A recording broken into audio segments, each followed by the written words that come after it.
9, 2001, at the National Press Club in Washington, D.C., an unusual and unprecedented event took place. Over 20 individuals from the highest levels of the U.S. military, intelligence and aerospace industries, NASA international air traffic controllers, scientists, radar operators, pilots, and other experts with rarefied credentials and extremely high security clearances all came together to share their experiences concerning extraterrestrials and UFOs.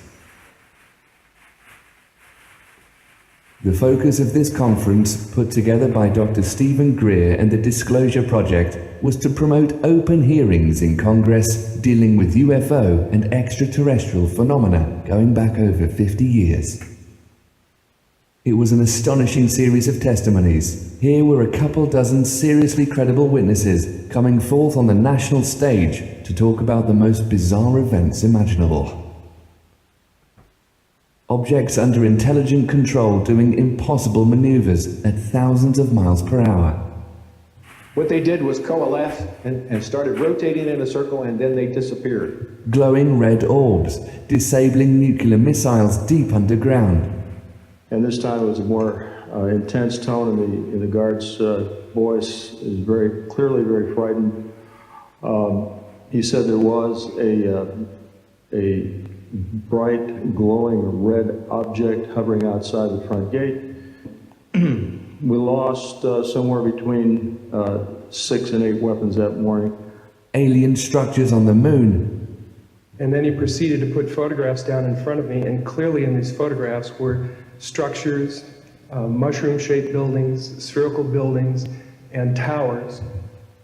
An ET pilot killed on an Air Force runway. There had been UFOs in the pattern all night. They're on radar. But in any case, an alien had come off the craft and had been shot by a military policeman, and apparently was wounded and was heading for McGuire.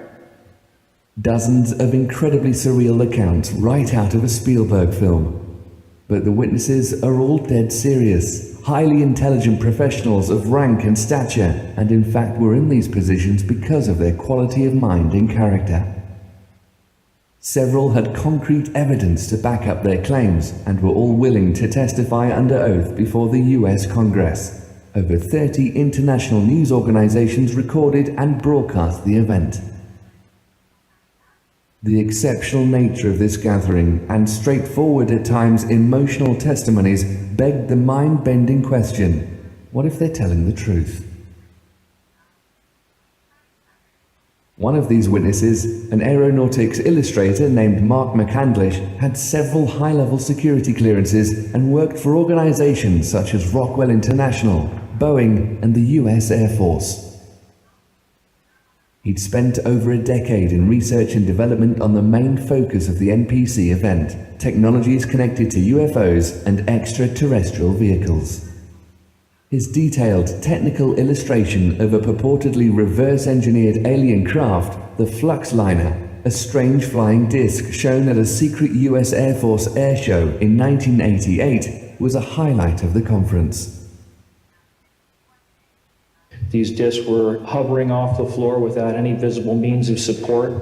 They were referred to as alien reproduction vehicles, also nicknamed the Flux Liner because they used high voltage electricity. This is a diagram that I made based on a sketch that Brad Sorensen did for me in rough form, and subsequently cleaned that drawing up and made it much more accurate. This is his story.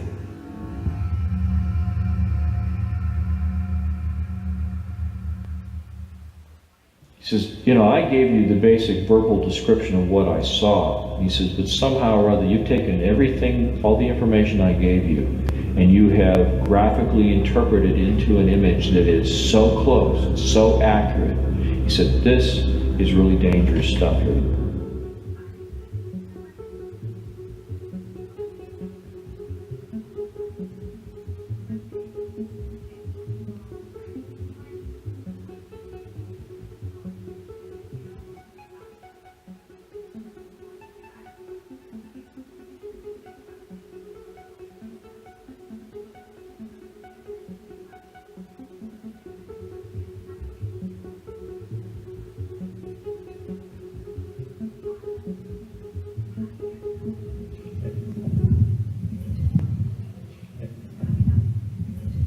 Deanne Davis with United Press International. Could you please address the vehicle that there was a drawing displayed of?